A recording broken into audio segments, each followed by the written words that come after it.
Hi YouTube, this is Ashman and I'm going to be making a video about Saturn in the first house.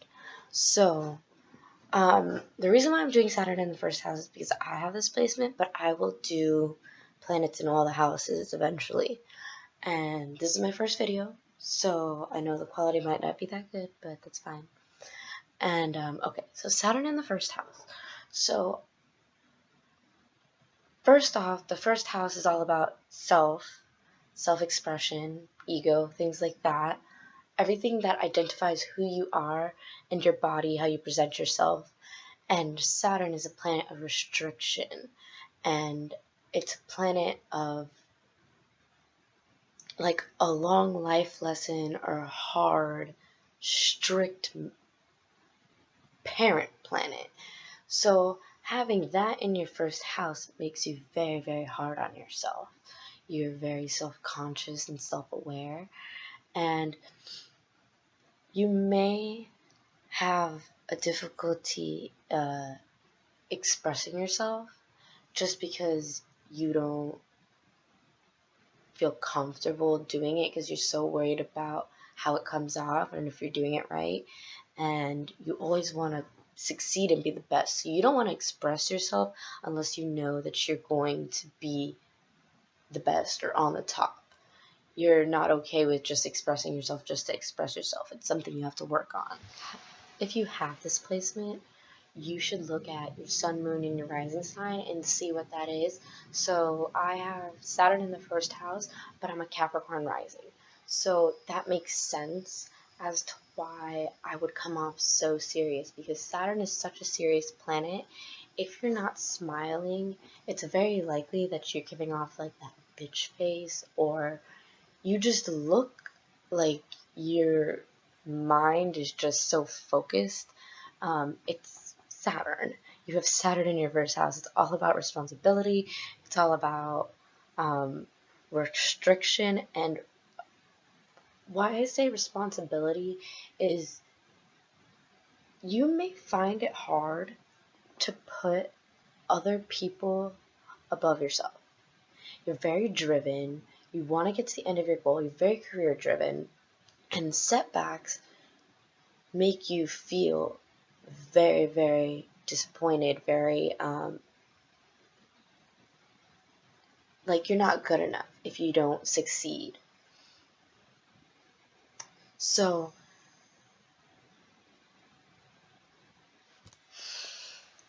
oftentimes you're putting other people before yourself because you feel so responsible, and because you're always putting other people above yourself, their needs, you're not giving yourself all the attention that you need, or you're not putting all of that effort that you're putting into them into yourself. So that can cause you to feel really, really bad when you maybe didn't invest all the time you could have into one thing, and maybe instead of being like at the top of your class, you're just like a B student. But like if you're a Saturn in the first house person, you don't want to be a B student. You want to have 100%. So it's very hard for someone with Saturn in the first house to deal with this responsibility and seriousness of day-to-day life, because even as a child, this person is going to be super responsible.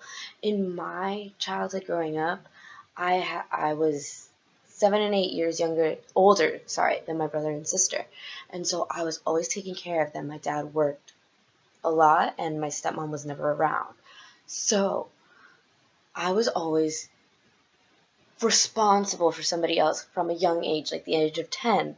I'd be at home cooking for them. So that's just one example. It could be any type of responsibility.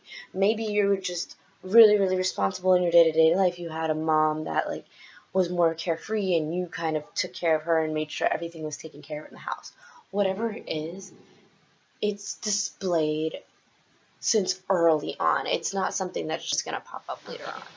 So because we're so responsible and dutiful, and we're always making sure what needs to be done gets done, and reminding others around us about their responsibilities too.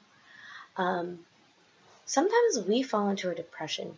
We can often fall into a depression of, like, if I'm not gonna be the best, why am I even gonna do it? Or like, I'm not doing it to make money or to gain any social standard or rise in the workplace. Well, why am I doing this thing? Um, we're not the ones to be like, oh, I'm just gonna wanna like do this one thing because it's fun. Yeah, I'm gonna go play soccer on an intramural team because it's fun. No, if we play, it's because we're really good, okay? And we need to express that we're the best and climb to the top of the ladder and become captain of the team and then eventually become a pro player and have some status. We're not just like, oh yeah, I joined it this one time and played just for fun. Now again, it does depend on your other placements, and maybe if Saturn's aspecting another planet, that would definitely influence, the flavor of that. But for the most part, we're not necessarily the most creative. Um, we might have creative methods of achieving our goals or getting to an endpoint, like very practical, very useful suggestions that nobody else would have thought about. Um, but we're not necessarily the most creative when it comes to things like art or just like going outside to paint just because you want to paint. I don't ever do that, and I don't think I've ever done it, and I probably will never do it because I have Saturn in the first house.